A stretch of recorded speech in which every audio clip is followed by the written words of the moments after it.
An official says a missing AirAsia plane is likely at the bottom of the sea. We're staying on top of the search for survivors this morning. Also, target practice ends with a trip to the hospital, and deputies now want to know how a guy took a bullet to the hip. Good morning and welcome to KRQE News 13 this morning. It's a Monday. I'm Adam Atchison. Thank you so much for joining us. I'm Krista Gutierrez. Today is December 29th. We have a lot of news coming up this hour, but first I want to get a check on that forecast. Bitterly cold outside. We have a holiday coming up, and Kristen Curry is checking on that. Good morning, Kristen. And good morning, guys. Wind chills are brutal this morning. You need that heavy coat walking out the door. We're down to the teens here in the Albuquerque metro area, and you'll notice up to the north, it's even colder out there. So make sure you keep that jacket around even this afternoon, as those high temperatures not going to feel too warm. I'm going to stick us in the low 40s today here in the Albuquerque metro area. Light winds heading into this afternoon, but we do have big changes on the way. Cold front moving in tonight will bring in Arctic air. We're talking high temperatures at or below freezing for midweek temperatures. I'll have more details on that coming up in about 15 minutes. All right, Kristen, we'll see you then. Meantime, there are new developments this morning in the search for a missing jet with nearly 200 people on board. More than 24 hours after its disappearance, some say the weather may have played a part in the AirAsia plane's disappearance, but officials aren't ready to say anything is certain. Andrew Spencer has the latest. Families at a crisis center in Indonesia try to get what information they can. Their parents, their kids, and at least one case, a woman's fiancé. Their loved ones were among 162 people on board AirAsia Flight 8501. Searchers don't know exactly where the plane is or what caused it to lose contact with traffic control. The weather conditions were not good, but further than that, we don't really want to speculate anything more. We know that the captain requested a climb in altitude from 32 to 38,000 feet. We know that he asked for a deviation from his track to go left of track to his planned flight route to avoid thunderstorms. And we know that there were severe thunderstorms in the area. The head of Indonesia's search and rescue agency says early conjecture is that the plane is now at the bottom of the Java Sea. There were storms, yes, but aviation experts stress weather on its own will not bring down an airplane. The wing is not going to fall off because it's going through a thunderstorm. What happens is a scenario is created that makes it much more challenging for the pilots to fly. All that's left for the relatives of the plane's passengers and crew is to wait and hope to hear something soon. Andrew Spencer, KRQE News 13 this morning. Indonesia is promising a safety review of AirAsia. That's something the budget airline's CEO, Tony Fernandez, says is a top priority. The loss of contact with the AirAsia plane comes nearly 10 months after the disappearance of Malaysia Airlines Flight 370. The Malaysia Airlines plane lost contact with air traffic control over the South China Sea between Malaysia and Vietnam with 239 people on board. Searchers have yet to find any debris from Flight 370, which officials believe crashed in the southern Indian Ocean, veering dramatically off course. Time now 6:03. A suspected repeat drunk driver is finding himself in a familiar place, going to face charges once again after police say he plowed through a checkpoint. Police say at a DWI checkpoint near Eubank and Constitution, Enrique Lauros was approached by an officer this weekend, but then sped off, forcing officers to jump out of the way. Police used a spike strip to blow out one of his tires, but say he kept going, swerving with no headlights into a nearby neighborhood where he crashed into a parked car, rolling his truck. Laros and his 3 passengers were taken to the hospital. No word on their conditions this morning. Coming up in our next half hour, you may be surprised to find out the last time he faced a DWI charge. Bernalillo County Sheriff's deputies are investigating how a man got hit by a bullet during target practice. Deputies say 2 groups were shooting at a large hill in the West Mesa when a bullet hit Jason Karcher on Saturday. His friends drove him to a hospital where he was treated. Fortunately, they say it was a non-life-threatening injury. He's said to be doing well at last check. When BCSO got to the hill, several shooters scattered, they say. They're not sure if the shooting was accidental or not. We're staying on top, meantime, of the latest in a rescue mission for hundreds of passengers and crew members trapped on board a sinking ferry after it caught fire. New this morning, we're told that that fire is under control as teams try to evacuate those 167 passengers. Right now, the ship is adrift in the frigid water between Italy and Albania. It began with a fire on the car deck as that ferry traveled to Italy from Greece early on Sunday. At one point, some of the passengers said their shoes were melting to the deck. So far, the Greek Coast Guard reports that one person has died in the rescue effort. 3 others are injured. I mentioned earlier there's still 167 people on board. 316 were already taken off the smoke-filled ferry.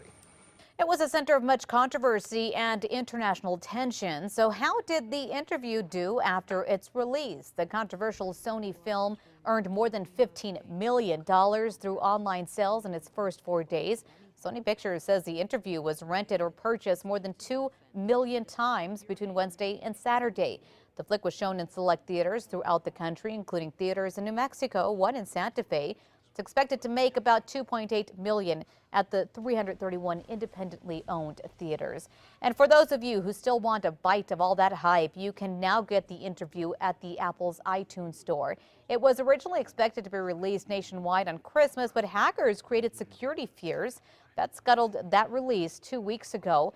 It led to a release again to select theaters and an at-home release plan.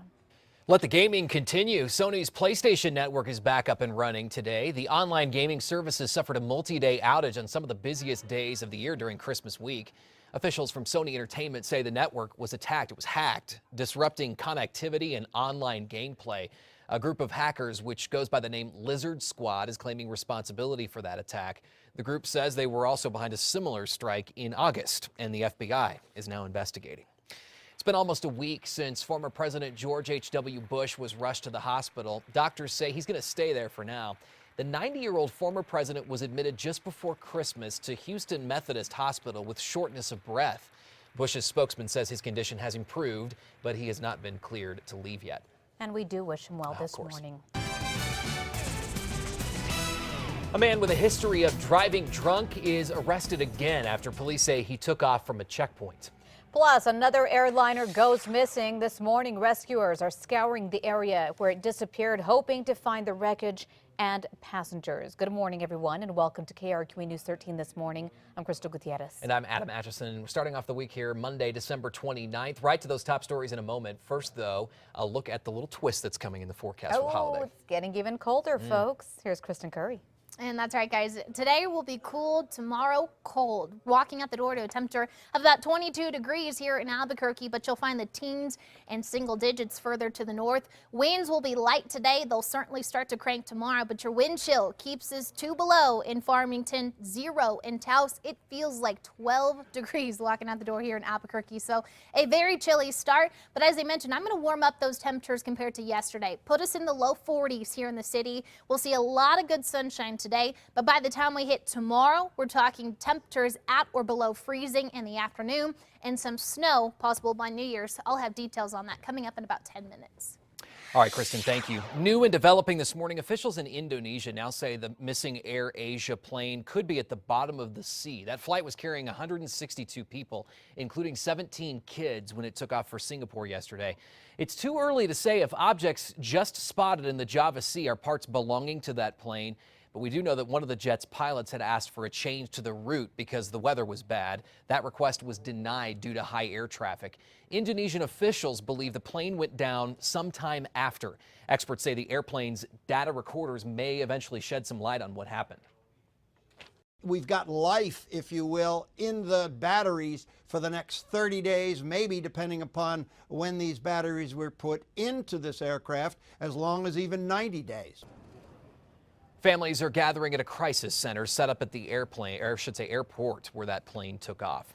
Just into our newsroom this morning, the evacuation of a stranded ferry, which at one time had hundreds of people on board, is finished, and only the captain and 4 rescuers remain.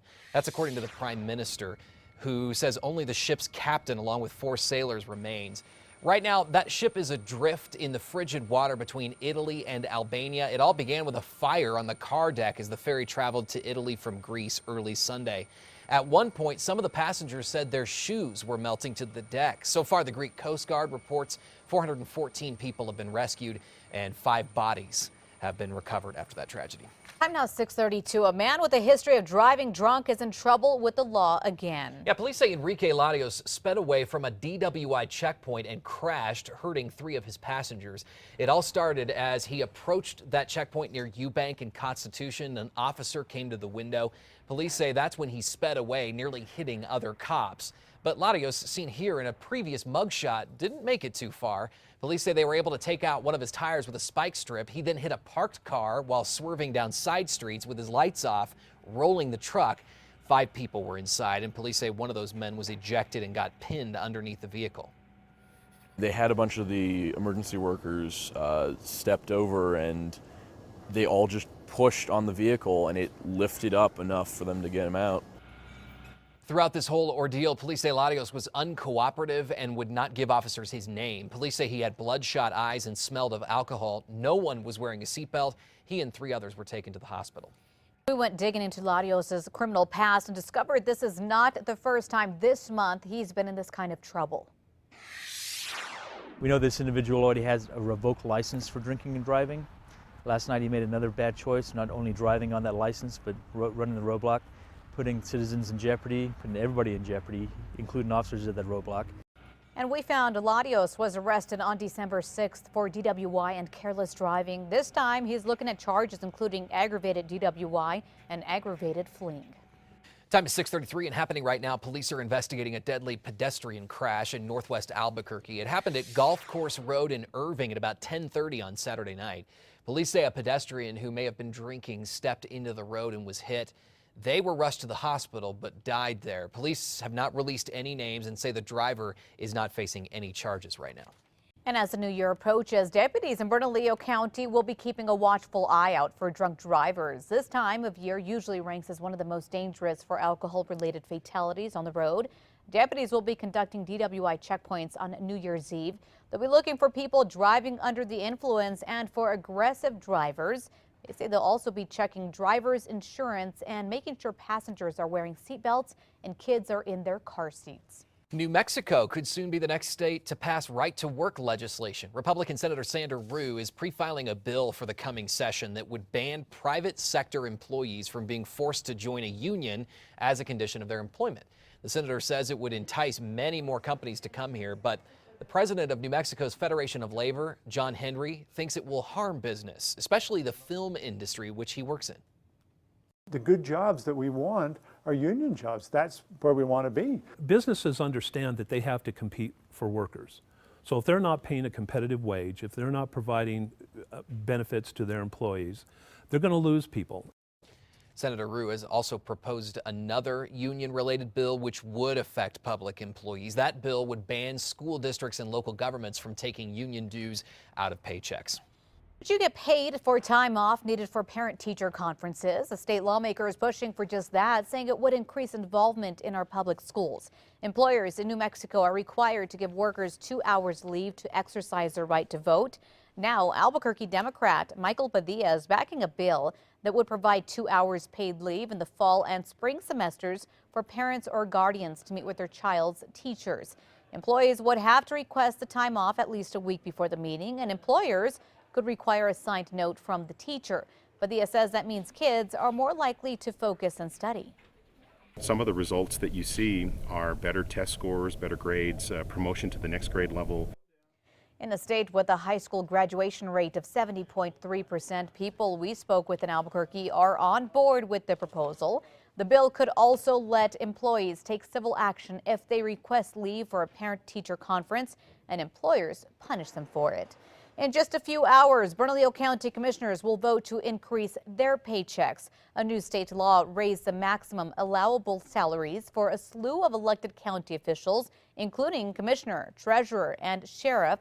Commissioners would make 34 grand a year, 15% more than they make right now.